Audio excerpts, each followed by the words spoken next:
రద్దుపై excise శాఖ అధికారులు హర్షం వ్యక్తం చేశారు. విజయవాడలో ఏపీ సీఎం చంద్రబాబు, మంత్రి కొల్లు రవీంద్ర చిత్రపటాలకు క్షీరాభిషేకం నిర్వహించారు. దీనిపై మరింత సమాచారం మా ప్రతినిధి ప్రసాద్ అందిస్తారు.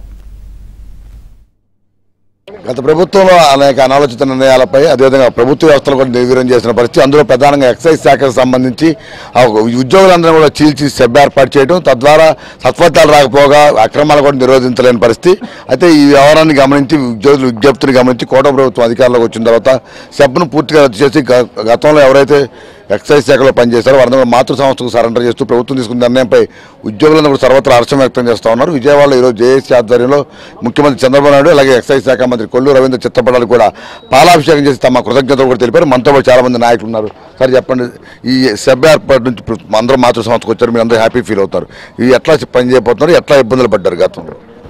గత ప్రభుత్వము మా అభిప్రాయాలు తీసుకోకుండా దాదాపు 6,000 మంది ఎంప్లాయీస్ పోలీస్ శాఖ తర్వాత ఎక్కువ యూనిఫామ్ ఉద్యోగులున్న అతిపెద్ద డిపార్ట్మెంట్ ఇది. ఆ తర్వాత రెవెన్యూలో కూడా ప్రభుత్వానికి ఆదాయం ఇచ్చే డిపార్ట్మెంట్లో కమర్షియల్ తర్వాత ఎక్కువ రెవెన్యూ ఇచ్చే డిపార్ట్మెంట్ కూడా ప్రొఫెషనల్ ఎక్సైజ్ డిపార్ట్మెంట్. దాదాపు 40,000 కోట్లు ప్రభుత్వం ఆదాయం ఇచ్చే డిపార్ట్మెంట్ ఇది. ఎన్ఫోర్స్ పరంగా రెవెన్యూ పరంగా అంత ప్రాధాన్యత ఈ డిపార్ట్మెంట్ని గత ప్రభుత్వము మా ఒపీనియన్ తీసుకోకుండా, అసోసియేషన్ ఒపీనియన్ తీసుకోకుండా, సీనియర్ ఆఫీసర్ ఒపీనియన్ తీసుకోకుండా, కమిటీ లేకోకుండా అన్యాయంగా మమ్మల్ని ఒక 70% స్టాఫ్ పక్కకు పెట్టేసి ఒక 18 మంది అడిషనల్ ఎస్పీల ఆధ్వర్యంలో ఒక ఆఫీసర్లను పెట్టేసి ఒక సెబ్ని ఏర్పాటు చేసేసి మా దగ్గర ఉన్న అసిస్టెంట్ కమిషనర్లు, డిప్యూటీ కమిషనర్లు, ఎక్సైజ్ సూపరింటెండెంట్లు వీళ్ళందరినీ కేవలం శాలరీ డ్రాయింగ్ పర్పస్ పెట్టేసి వీళ్ళని ఎన్ఫోర్సింగ్లో భాగస్వామ్యం చేయకోకుండా ఇట్లా దుర్మార్గమైన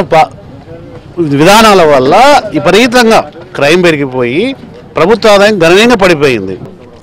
ప్రభుత్వం వచ్చిన కూటమి ప్రభుత్వం వచ్చిన 2 నెలలలోపే మా అభ్యర్థిని మన్నించి సెబ్బును తీసేసి పాత డిపార్ట్మెంట్ని మొత్తం టోటల్ పాత డిపార్ట్మెంట్ ఎలా ఉంటే అలాగే రివైవ్ చేశారు. దీని సందర్భంగా ముఖ్యమంత్రి గారికి, ఉప ముఖ్యమంత్రి గారికి, మా మంత్రి రవీంద్ర గారికి అలాగే లోకేష్ బాబు అందరికీ కృతజ్ఞతలు తెలుపుకుంటున్నాం. ప్రభుత్వం ఎలాంటి పాలసీ ఇచ్చినా 100% క్రైమ్ జీరో చేస్తాం. మా అనుభవం అంతా రంగరించి మా సీనియర్ ఆఫీసర్లతో జిల్లా ఆఫీసర్లుగా చేయబోతున్నారు. స్టేషన్లన్నీ మాకు వచ్చినాయి. 100% ఎఫర్ట్ చేసేసి జీరో క్రైమ్ చేసేసి ప్రభుత్వ ఆదాయాన్ని పెంచడంలో కానీ ప్రజల ఆరోగ్యం కాపాడంలోని ప్రముఖ పాత్ర పోషిస్తామని సంగతి. Thank you sir. చెప్పండి, అంటే గతంలో చూస్తే ఎక్సైజ్ శాఖ అంటేనే ముఖ్యంగా అక్రమ మద్య రవాణాకు సంబంధించి మీరు వస్తేనే భయపడే పరిస్థితి, ఎన్నో కేసులు నమోదు చేశారు. సెబ్ వచ్చిన తర్వాత పూర్తిగా మీ అధికారుల కోత పడింది, ఏమి చేయలేని నిస్సహాయ స్థితి. ఇప్పుడు ఎట్లా ఉండబోతున్న పంచారు, గతంలో ఏ విధంగా ఇబ్బంది పడ్డారు? మేము ఇప్పుడు గౌరవ ముఖ్యమంత్రి గారి ఆశీస్సులతో అదేవిధంగా కొల్లు రవీంద్ర గారి మార్గనిర్దేశనంలో ఎక్సైజ్ శాఖ పునరేకీకరణ అయిన తర్వాత మేమందరం కూడా చాలా సంతోషంగా ఉన్నాం. అంటే దిగునీకృతమైనటువంటి బలంతో మేము చాలా ఉత్సాహంగా ఉన్నాం. ప్రభుత్వం ఏ పాలసీ తీసుకొచ్చినా కూడా చిత్తశుద్ధిగా మేమందరం కష్టించి పనిచేస్తాము. అంటే ఇప్పుడు మొత్తం అందరూ మాతృ సంస్కృతి ఇందాక చెప్పారు, తల్లి లాంటిది, తల్లి దగ్గరికి మేము అందరం చేరామని. ఇప్పుడు ఎట్లా ఉండబోతుంది, ఏమనుకుంటున్నారు ప్రభుత్వం నిర్ణయం? ఏలేదండి, ప్రభుత్వం గత ప్రభుత్వంలో అంతకుముందు ప్రీవియస్గా వేరే ప్రభుత్వం ఉండేది కదా, దీని ముందు ఆ ప్రభుత్వంలో ఉన్నప్పుడు నవోదయం అని ఒక కార్యక్రమం పెట్టి టోటల్ ఆల్మోస్ట్ సారాన్ని మొత్తం నిర్మూలించేసామండి. 14-19 మధ్యలో టోటల్గా సారా నిషేధించేసాం.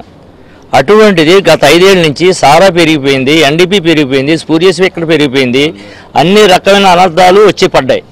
ఇప్పుడు మాకు ఎందుకు అలా వచ్చిందంటే ఒక 75% ఆఫ్ పీపుల్ 70% ఆఫ్ పీపుల్ బయటికి వెళ్ళిపోయారు. 30% పీపుల్ చేయలేరు కదా పని. తర్వాత మా అధికారులకు తెలుసు లోపాలు ఏంటో, మా ఏసీ గారికి, ఈఎస్ గారికి, డీసీ గారికి ఎక్కడేముంది ఏమో తెలుసు. కానీ పోలీసు వ్యవస్థను ఇబ్బందులు పెట్టడం వల్ల వాళ్ళ అవగాహన రావడానికే 3 ఏళ్ళు పట్టింది. సో వాళ్ళు చేయలేకపోయారు, ఆ లెవెల్లో చేయలేకపోయారు. అందువల్ల అనేక ప్రాబ్లమ్స్ వచ్చినాయి. ఇప్పుడు మేమంతా ఒక దగ్గరికి వచ్చేసాం కాబట్టి ఖచ్చితంగా గవర్నమెంట్ ఏ పాలసీ అయితే పెడుతుందో ఆ పాలసీని 100% ఇంప్లిమెంట్ చేస్తాం. వాళ్ళు ఏదైతే కోరుకుంటున్నారో అదే విధంగా మేము చేస్తాము. ఇది ముఖ్యంగా చూస్తాను. ప్రధానంగా ఆ ఎక్సైజ్ శాఖకు సంబంధించి గతంలో విడగొట్టిన నేపథ్యంలో ఇప్పుడు మొత్తం సెబ్ రద్దు తర్వాత అందరూ కూడా మాతృ సంస్థలు జరగడం ద్వారా ఆ మొత్తం ఎక్సైజ్ శాఖ మొత్తం బలోపేతం కావడంతో పాటు ఇటు ప్రభుత్వానికి ఆదాయం తేవడంతో పాటు అక్రమ మద్యాన్ని కూడా నివారించే విధంగా తమ పాత స్టైల్లో పనితనం చూపిస్తామని కూడా ఇక్కడ ఉన్న ఎక్సైజ్ శాఖ ఉద్యోగులు, అధికారులు కూడా చెప్తా ఉన్న పరిస్థితి. తప్పకుండా ప్రభుత్వం ఏదైతే పాలసీని అమలు చేస్తుందో ఆ పాలసీకి అనుగుణంగా తమంతా కూడా కలిసికట్టుగా పనిచేస్తామని కూడా స్పష్టం చేస్తున్నారు.